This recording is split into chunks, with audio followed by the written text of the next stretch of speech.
Akira est un film d'animation japonais de 1988, réalisé par Katsuhiro Otomo, adapté de son propre manga du même nom.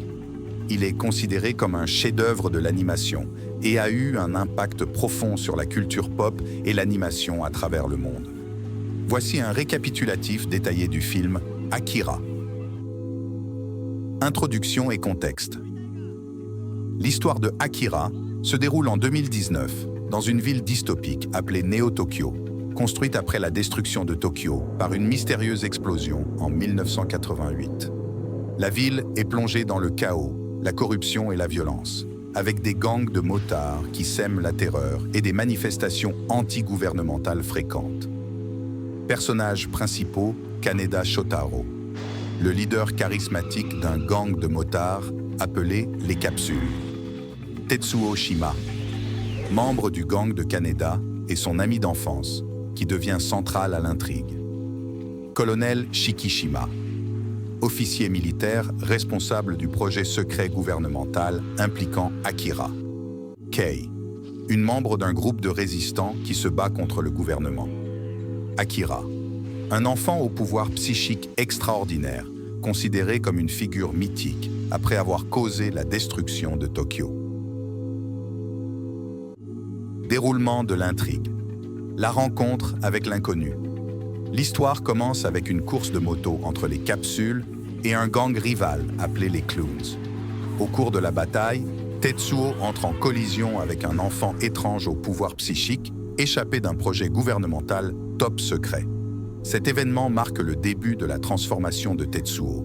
La transformation de Tetsuo est capturé par l'armée et emmené dans un laboratoire où des expériences sont menées sur lui.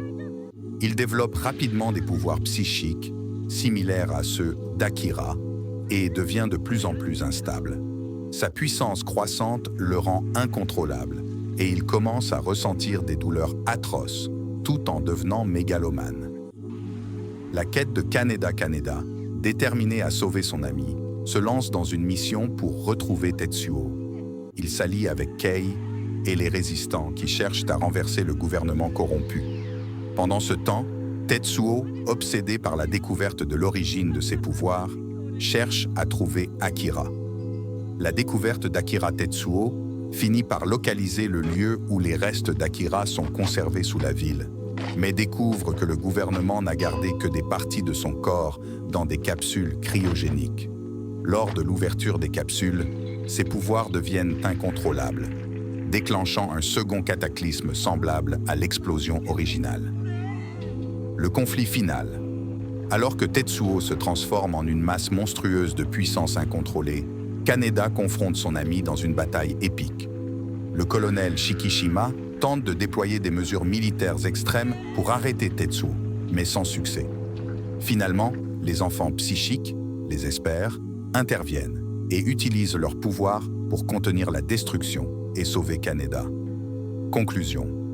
Le film se termine avec l'implosion de Tetsuo, qui crée une nouvelle explosion, laissant derrière lui une Néo-Tokyo en ruine.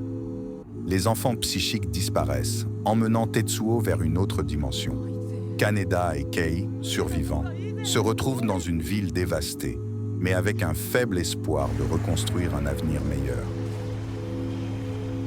Thèmes principaux. Akira explore des thèmes profonds tels que le pouvoir et sa corruption, l'identité et la transformation, la technologie et ses dangers, et les implications de la répression gouvernementale. Le film est également une réflexion sur les traumatismes collectifs et personnels, ainsi qu'une critique de la société moderne et de ses excès. Impact culturel. Akira a été acclamé pour son animation révolutionnaire, ses scènes d'action spectaculaires et sa profondeur thématique. Il a joué un rôle crucial dans la popularisation de l'anime en dehors du Japon et a influencé de nombreux films, séries et créateurs à travers le monde.